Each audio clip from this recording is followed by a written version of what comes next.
사랑과 은혜가 충만하신 하나님 아버지, 이 저녁 또 우리가 함께 모여 주님 앞에 예배하게 하심에 감사를 드립니다. 정말 우리가 신령과 진정으로 이 시간 주님 앞에 예배드리며 주님께서 우리의 예배를 기뻐 받으시는 그런 온전한 예배자로 또 세움받기를 소망합니다. 찬양을 통해 열려진 우리의 심령 가운데에 주님의 진리된 말씀으로 채워나가길 소망하오니 이 시간 선포되어지는 주님의 말씀이 하나님의 말씀으로 선포되게 하시고 우리가 한마음 한뜻으로 아멘으로 받을 수 있도록, 그리고 그 말씀이 우리 심령 가운데 씨 뿌려지며 우리 삶 가운데 열매 맺을 수 있도록 성령 하나님을 통하여서 역사해 주시옵소서. 주님의 임재를 바라며 기대하며 우리의 예배를 받으실 주님을 소망하며 이 모든 말씀 살아계신 예수님 이름으로 기도드렸습니다. 아멘. 우리 성도님들 지난 3주 동안 잘 지내셨나요? 특별히 지난 주일은 우리 피로회복 예배가 있었는데 피로가 다 회복되셨습니까?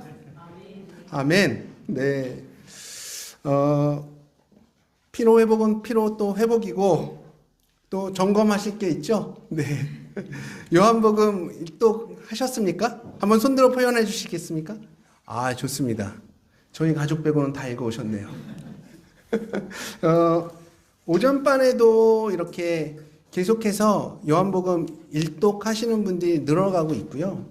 저도 이번 주는 이제 일독을 했고, 또 제가 요즘 할 수 있는 운동이 등산밖에 없거든요. 그러니까 등산을 하면서 계속 요한복음 전체 듣기를 이렇게 유튜브로 듣고 있습니다. 듣는 것도 굉장히 도움이 많이 되니까 읽으시는 건 또 읽으시고 또 시간 나실 때마다 이렇게 들으시는 것도 굉장히 좋은 방법 중에 하나인 것 같습니다. 이렇게 전부 다 1장부터 21장까지 한번 들은 걸로도 읽으신 걸로 이렇게 해 드릴 테니까 듣는 시간도 이렇게 많이 투자하시면 좋을 것 같습니다. 네.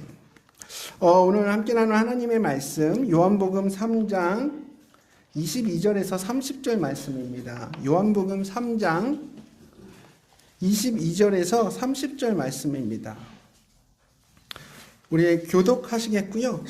마지막 30절 말씀은 우리 합독하도록 하겠습니다. 21절부터 읽겠습니다. 그 후에 예수께서 제자들과 유대 땅으로 가서 거기 함께 유하시며 침례를 베푸시더라.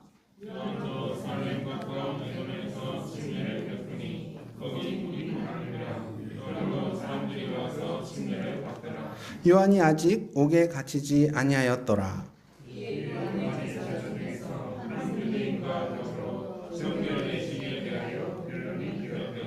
그들이 요한에게 가서 이르되 랍비여, 선생님과 함께 요단강 저편에 있더니 곧 선생님이 증언하시던 이가 침례를 베풀매 사람이 다 그에게로 가더이다.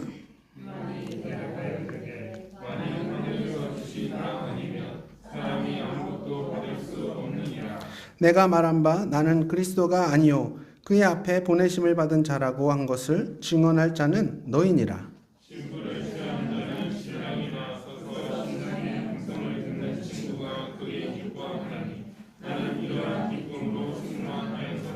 그는 흥하여야 하겠고 나는 쇠하여야 하리라 하니라. 아멘. 우리가 구원받은 성도로서 예수님을 더 사랑하고 또 더 어떤 성숙의 삶을 살아가야 되는데, 그 성숙의 삶을 살아가는데 가장 방해가 되는 요소는 뭐가 있을까요? 안목의 정욕, 육신의 정욕, 이생의 자랑, 그리고 어떤 분주함, 그리고 나의 자존심, 또 나의 연약함, 기타 등등 많은 요소들이 있을 것 같은데요. 만약 어느 누군가가 저에게 이런 질문을 한다면, 정 목사님, 목사님이 생각할 때 성도들이 성숙의 길로 나아가는 데 있어서 가장 방해되는 요소는 뭐라고 생각하시나요? 라는 질문을 받는다면 저는 경쟁심이라고 대답할 것 같습니다. 경쟁심. 경쟁심은 시기와 질투라는 양날을 가졌죠. 우리 마음 가운데에 이런 경쟁심을 제거하는 법을 배우지 못하면 우리가 주님 닮아가는 그 믿음에 아마 큰 장애를 갖게 될 거예요. 사실 우리는 경쟁을 전혀 이상하게 생각하지 않는 그런 사회 속에서 살아가고 있습니다. 어렸을 때부터 가장 친한 친구랑도 이렇게 경쟁을 해야 되고, 또 학교에 입학하면 등수가 나오잖아요. 그걸로 내신 등급이 정해지는 거라고요. 뭘 하든 하고 싶은 사람은 많고 할 수 있는 자리는 제한되다 보니까 늘 경쟁할 수밖에 없는 겁니다. 이러다 보니 우리에게 경쟁은 너무나도 익숙하고 자연스러운 환경이 되는 거예요. 그런데 이 경쟁과 경쟁심은 다르죠. 경쟁은 우리 사회 속에서 필연적으로 있을 수밖에 없는 것입니다. 에덴 동산처럼 모든 게 완벽한 곳이라면 물론 경쟁할 필요가 없겠죠. 근데 이 세상은 부족한 것 투성이잖아요. 결핍 투성이지 않습니까? 누구나 좋은 자리에 가고 싶고 더 편한 자리에 가고 싶고 더 높은 자리에 가고 싶고 근데 그 자리는 몇 자리밖에 없어요. 그럼 경쟁할 수밖에 없는 거죠. 이 사회 구조가 그렇습니다. 반면에 경쟁심은 뭐냐? 경쟁 속에서 수단과 방법을 가리지 않고 내가 그 경쟁에서 이기려고 하는 마음, 나가서는 그 상대방에 대해서 악감정을 가지고 있는 게 바로 경쟁심이에요. 사실 이런 내 안에 있는 이 파괴적인 경쟁심을 우리가 빨리빨리 발견하게 되면 우리의 영혼이나 우리의 믿음에는 굉장히 유익한 겁니다. 왜냐하면 그 파괴성을 빨리 인식하고 고칠 수가 있기 때문이죠.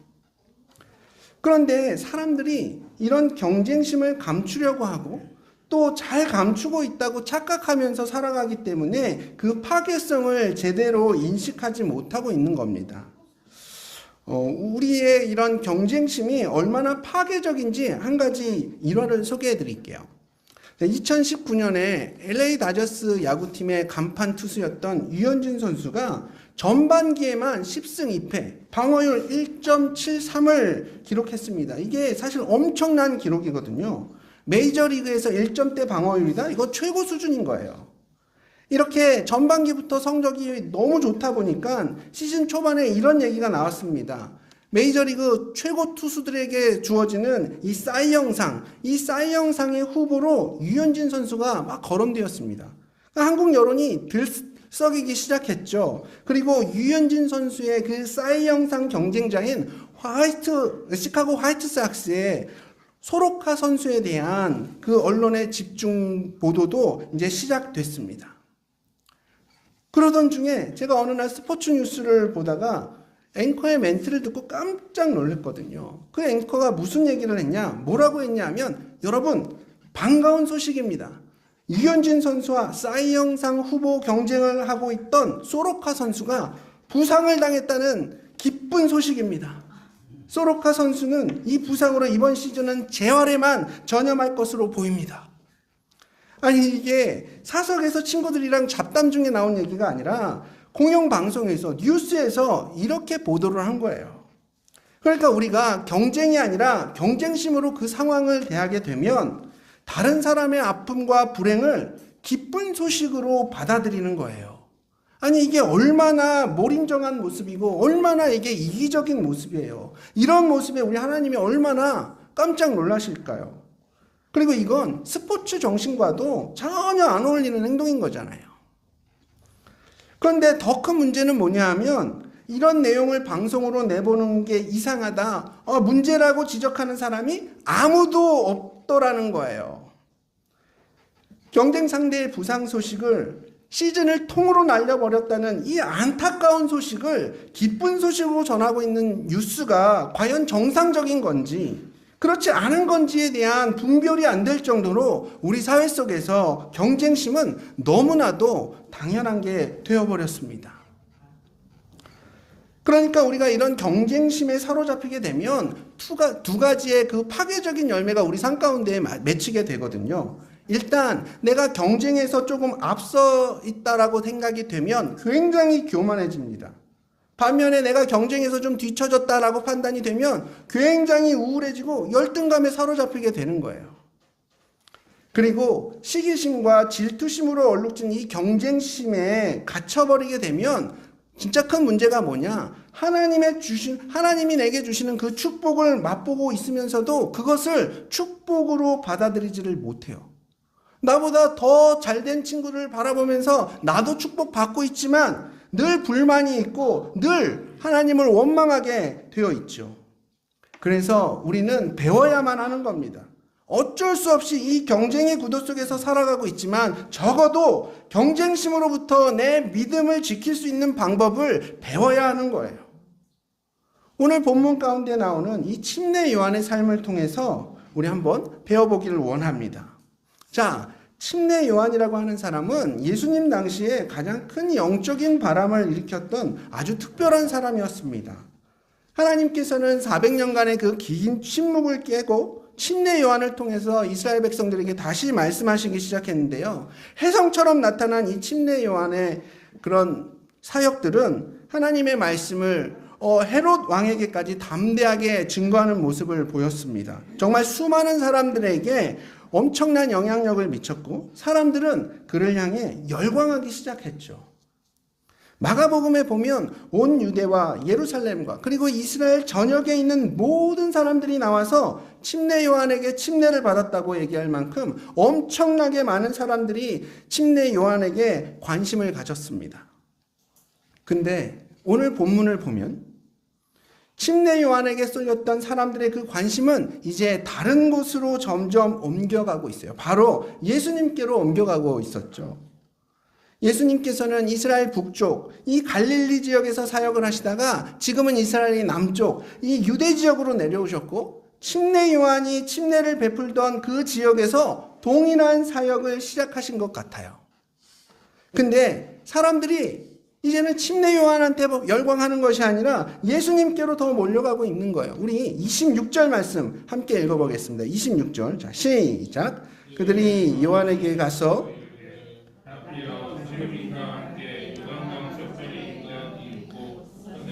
증언하시던 이가 침례를 베풀매 사람이 다 그에게로 가더이다. 아멘. 자, 이게 여기서 말하는 그들은 누구냐? 침례 요한의 제자들이에요.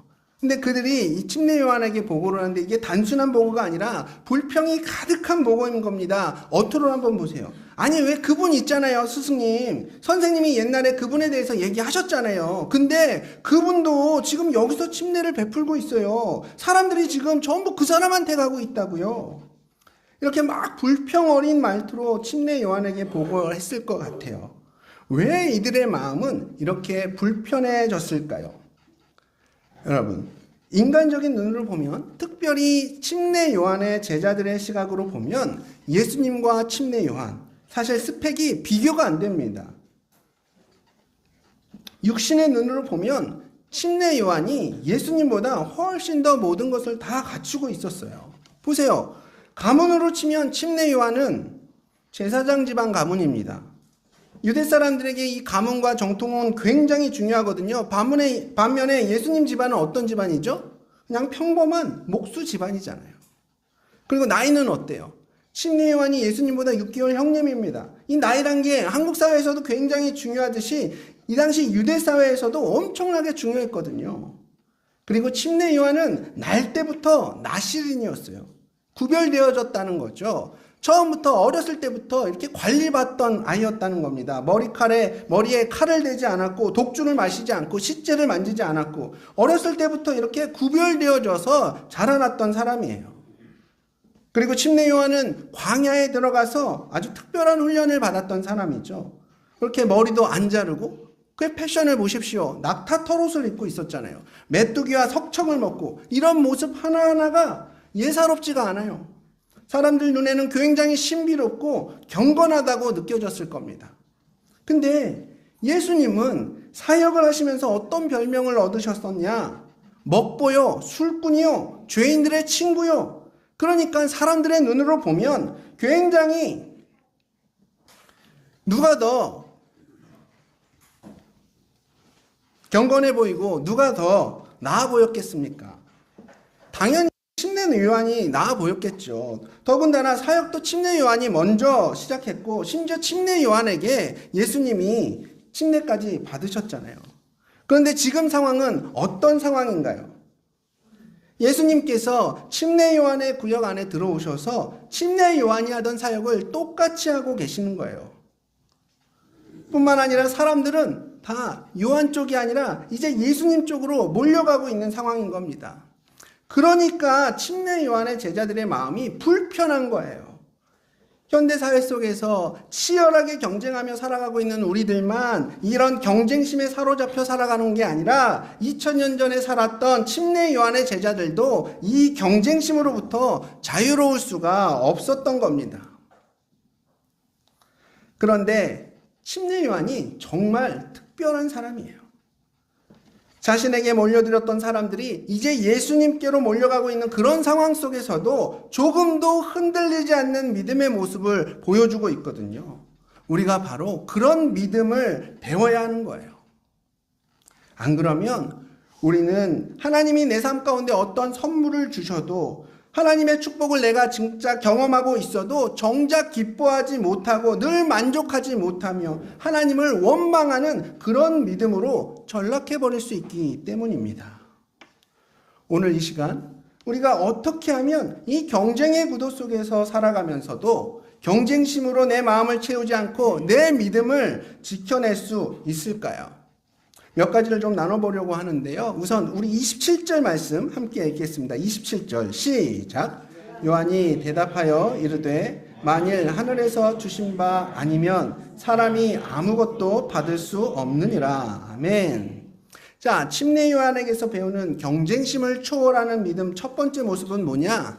하나님의 손길과 하나님의 인도하심을 보고 그것을 인정하는 믿음이 필요합니다. 우리는 보통 이것을 하나님의 섭리라고 이렇게 표현을 하죠. 하나님의 섭리가 내 삶 가운데 발견되어지면 그것을 인정하는 그런 믿음이 필요한 거예요. 지금 모두가 똑같은 것을 보고 있습니다. 근데 침례 요한의 제자들의 눈엔 뭐가 보이느냐? 예수님이 자기 선생님을 따르던 사람들을 다 뺏어가고 있는 게 보여요. 사람들이 다 예수님께로 가고 있습니다. 이거 정말 짜증나는 상황인 거죠. 반면에 침례 요한의 눈엔 뭐가 보이느냐? 하나님께서 주시지 않으면 받을 수 없는 것이고 거기에 하나님의 섭리가 있다고 보는 거예요. 이게 아주 특별한 믿음인 겁니다. 침례 요한의 제자들은 예수님이 사람들을 빼앗아간다고 생각했고 자기 스승이 경쟁에서 밀려났다고 생각하니까 그 마음 가운데에 경쟁심이 생기고 불평이 늘어날 수밖에 없는 거예요. 반면에 침례 요한은 똑같은 상황인데 예수님의 그 사역 속에서 하나님의 손길을 보이고 또 하나님께서 역사하신다는 걸 인정하니까 예수님에 대해서 경쟁심이 생기는 게 아닙니다. 경쟁심이 생길 수가 없는 거예요. 하나님의 섭리라고 인정이 되는데. 사실 우리는 하나님이 공평하신 분이라고 이렇게 생각을 합니다. 그래서 때론 그 공평을 결과의 공평으로 오해하곤 하죠. 하나님이 저 형제한테 100만 원어치 축복을 하면 나한테도 100만 원어치의 축복을 해주셔야, 아니 그 이상의 축복을 해주셔야 그걸 공평하다고 이해한다는 거예요. 만약 나한테는 50만 원어치의 그런 축복을 해주셨다? 그건 불공평하다고 느끼는 겁니다. 그러나 성경은 그런 절대적 공평을 공평하다고 말하지 않습니다. 하나님의 공평은 기회의 공평이라고 얘기를 해요. 우리가 잘 알고 있는 마태복음 25장에 이 달란트 비유를 보면 알 수가 있습니다. 한 주인이 3명의 종 중에 1명에게는 5달란트를, 또 다른 종에게는 2달란트를, 또 다른 종에게는 1달란트를 맡깁니다. 다들 아시겠지만 이 1달란트는 계산법마다 조금씩 다르긴 하지만 보통 하나 6억 원 정도로 계산을 해요. 아니 뭐 엄청 큰 돈이죠. 1달란트는 6억, 5달란트는 30억인 겁니다. 주인은 이렇게 3명의 종에게 각자의 분량에 맞게 달란트를 맡깁니다. 그런데 어떤 이들은 이것을 불공평하다고 얘기를 해요. 아니 다 똑같이 5달란트 아니면 다 1달란트씩만 줘야지 왜 다르게 주는 거야? 이거 불공평한 거 아니야? 이러면서 5달란트 받은 사람을 가장 축복받은 사람이라고 오해하는 거예요. 하지만 성경은 5달란트 받은 사람이 2달란트 받은 사람보다 1달란트 받은 사람보다 더 축복받은 사람이라고 얘기하고 있지 않습니다. 그럼에도 불구하고 우리는 어떻게 하면 1달란트가 아니라 5달란트 받는 인생이 될까? 이걸 고민하면서 지금 내가 받은 2달란트 혹은 1달란트에 대한 감사를 잊어버리고 살아가요. 그럼 하나님의 공평은 뭐냐? 다 똑같은 개수의 달란트를 받아야 공평한 게 아니라요. 이 세 사람 모두에게 똑같은 기회가 주어졌다라는 게 공평하다는 말입니다. 주인은 5달란트 받은 종을 더 칭찬하지 않습니다. 주인은 5달란트 받은 종이 더 축복받은 사람이라고 얘기하지도 않았어요. 5달란트 받은 자는 열심히 일해서 5달란트를 남겼기 때문에 주인으로부터 칭찬받았고, 2달란트를 받은 사람들도 열심히 일을 해서 2달란트를 남겼기 때문에 주인에게 똑같은 칭찬을 받은 걸 우린 확인할 수 있습니다. 반대로 1달란트나 받았음에도 불구하고 자기에게 주어진 그 공평한 기회를 그냥 땅에 묻어버린 종을 향해서는 주인은 게으르다, 책망합니다. 받은 기회를 살리지 못한 것에 대한 책망이었어요. 이 달란트 비유는 하나님께서 우리 각자에게 동일한 기회를 균등하게 주셨고, 그 기회를 살리는 사람들을 향해서 하나님께서는 착하고 충성된 종이라고 칭찬하신다는 겁니다. 자, 이제 이것을 침례 요한의 상황에 이렇게 매칭시켜 보자고요. 자, 침례 요한에게 하나님께서 기회를 주셨습니다. 어떤 기회였나요? 예수님보다 앞서서 그 길을 예비하라는 기회였죠. 메시아이신 예수님을 증거하는 역할을 그에게 감당케 하신 겁니다. 근데 자기에게 몰렸던 사람들이 예수님께로 다 몰려가는 걸 바라보면서 침례 요한이 인간적으로 보면 이렇게 생각했을 수도 있을 것 같아요. 아, 뭐야, 400년 만에 침묵을 깨시고 나를 부르시더니, 그리고 다 단물만 빼먹고 이제 다 쓰고 나니까 나를 버리시는 거야? 아, 이거 너무 섭섭한데? 이렇게 생각할 수도 있지 않을까요? 그러나 이 모든 상황 속에서 침례 요한은 하나님의 손길, 바로 하나님의 섭리를 볼 수 있었던 거예요. 우리 역시 우리의 모든 상황을 이끌고 계신 주님의 섭리를 볼 수 있는 그런 밝은 영안이, 그런 믿음의 눈이 있어야 이 경쟁심으로부터 자유로울 수가 있는 겁니다. 저와 여기 계신 우리 모든 성도님들의 마음 가운데에 우리 각자의 삶을 완벽하게 인도하고 계신 우리 주님의 섭리가 온전히 분별되어지고 우리 마음 가운데 믿어지는 그런 은혜가 넘쳐나기를 축복합니다. 자, 이어서 우리 29절 말씀 함께 읽겠습니다. 29절. 자, 시작. 신부를 취하는 자는 신랑이나 서서 신랑의 음성을 듣는 친구가 크게 기뻐하나니 나는 이러한 기쁨으로 충만하였도다. 아멘. 자, 침례 요한에게서 배우는 경쟁심을 초월할 수 있는 믿음, 두 번째 모습은 뭐냐? 다른 종류의 기쁨을 누릴 수 있는 믿음이 필요합니다. 다른 종류의 기쁨을 누릴 수 있는 그런 믿음이 필요한 거예요. 오늘 본문에서 침례 요한은 이 다른 종류의 기쁨을 설명하기 위해서 그 당시 유대 전통 결혼식의 모습을 이렇게 가져오는데요. 자, 다른 종류의 기쁨은 뭐냐? 보통은 결혼식에서의 기쁨은 뭡니까? 신부를 맞이하는 신랑의 기쁨이잖아요. 그런데 그게 아니라 신랑이 기뻐하는 그 모습을 바라보는 신랑 친구의 기쁨이 바로 다른 종류의 기쁨이라고 침례 요한은 말하고 있어요. 요즘 결혼식에서는 보통 신랑 친구라고 하면 뭐 사회를 보는 사회잖아. 혹은 뭐 들러리 정도로 이렇게 생각할 수가 있는데요. 유대 정통 결혼식에서 신랑 친구의 역할은 굉장히 중요하고 아주 독특한 역할을 감당합니다. 자, 유대 정통 결혼식은 어떻게 진행이 되냐? 한창 결혼식 잔치가 이렇게 진행되어지고 있을 때 신랑은 밤이 돼서야 그 잔치에 도착을 하고, 그때 신랑이 신부를 만나게 되는 그 장면이 바로 이 결혼식의 클라이막스가 되는 겁니다. 그런데 신랑이 도착하면 신부에게 신랑의 도착을 알리고, 그리고 신부를 신랑에게 인도해 주는 사람, 그 역할을 하는 사람이 바로 신랑의 친구인 거예요. 사실 주인공을 돋보이게 하는 완벽한 조연 역할인 거죠.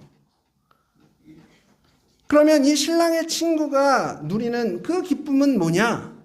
신부를 보고 기뻐하는 게 아니에요. 아니, 신랑 친구가 신부를 보고 기뻐하면 이거 큰일 나는 겁니다. 그럼 신랑 친구는 무엇을 보고 기뻐하느냐?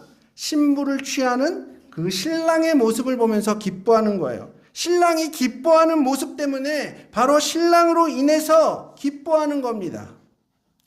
자, 이 친구 입장에서 보면 지금 자기 아내를 얻는 게 아니에요.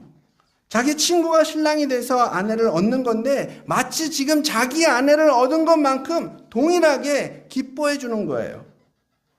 그러니까 지금 침례 요한은 나는 신랑이 아니라고 이렇게 설명을 하고 있는 겁니다. 이 말은 나는 신랑이 아니다. 그렇기 때문에 신랑에게 사람들이 몰려가고 신랑의 주인공으로 이렇게 주목받고 신랑이 기뻐하는 그것을 보고 나 또한 기뻐한다는 거예요. 이게 바로 다른 종류의 기쁨인 거죠. 반면에 세상에서는 뭐라고 얘기합니까? 경쟁에서 네가 이겨야 기쁠 수 있는 거야. 남들보다 앞서 나가야 네가 기쁜 거지. 아니 모든 서포트라이트를 네가 다 받는 게 그게 행복이지 다른 게 행복이니? 이렇게 경쟁을 더 부추기고 사람들 마음 가운데에 경쟁심을 갖도록 만들어요. 이런 상황 속에서 여러분들은 어떻게 하시겠습니까? 세상과 똑같이 경쟁심 속에서 살아가시겠습니까? 이 세상에 어느 누가 늘 이기고 늘 앞서갈 수만 있겠습니까?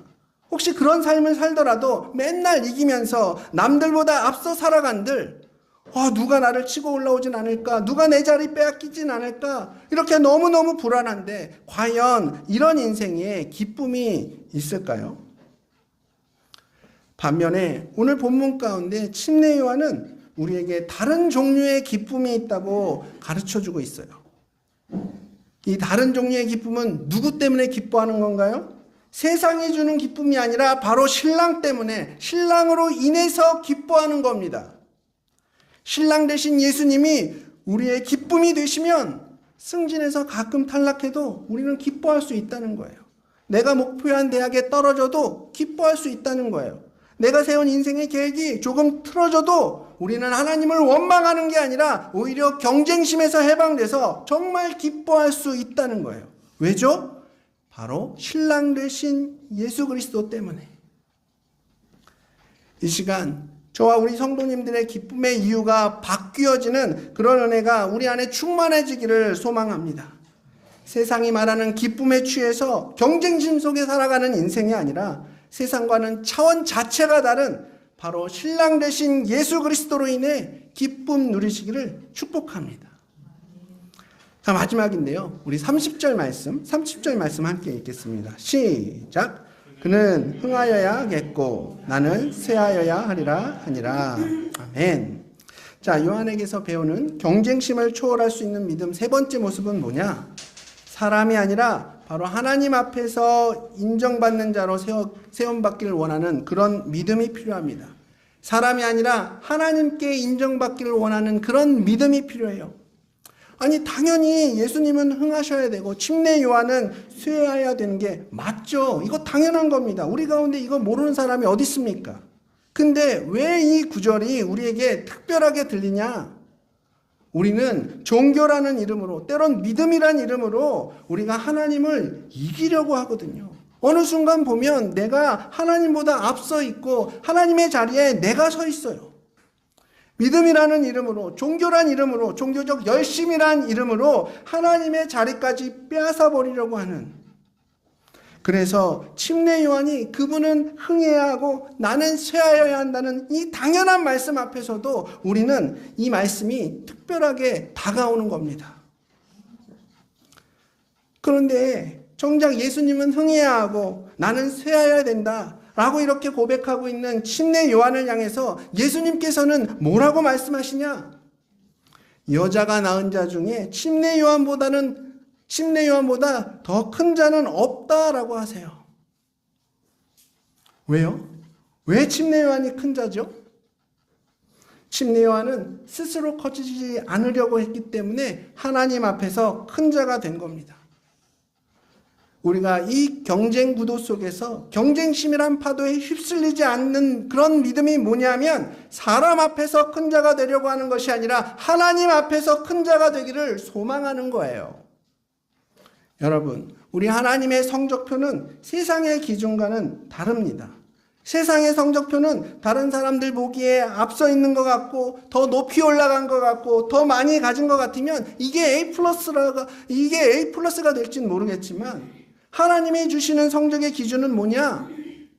낮아져야 높은 자가 되고 버려야 얻게 되고 포기해야 갖게 되는 거예요. 우리 하나님 앞에서는 어리석은 자가 지혜로운 자가 되고 나중된 자가 먼저 된 자가 되는 거라고요. 우리가 하나님 앞에서 큰 자 되기를 소망하지 않으면 그저 사람이나 세상 앞에서 큰 자 되기를 끊임없이 추구하게 돼요. 그러면 우리 마음은 경쟁심으로 채워지게 되는 겁니다. 저와 우리 성도님들이 우리 하나님 앞에서 큰 자 되기를 소망하는 그런 인생 되기를 주님의 이름으로 축복합니다. 그렇습니다. 이 사회 속에 만연한 경쟁 구도 우리 스스로가 바꿀 수 있을까요? 우리가 깨트려 버릴 수 있는 걸까요? 글쎄요, 불가능할 것 같습니다. 예수님 오시기 전까지는 이 사회 속에서 경쟁 구도가 없어진다? 불가능한 일인 것 같아요. 그러나 이 경쟁의 구도 속에서 경쟁심이란 파도가 우리를 휘몰아칠 때 그 속으로 휩쓸리지 않는 그런 강건한 믿음은 우리가 가질 수 있습니다. 어떻게요? 우리 삶 속에서 보여지는 그 하나님의 섭리를 인정하는 거예요. 그리고 다른 종류의 기쁨을 누리는 겁니다. 마지막으로 세상이 아닌 하나님의 인정을 소망하는 겁니다. 이런 믿음이 저와 우리 성도님들의 믿음이 되기를 소망합니다.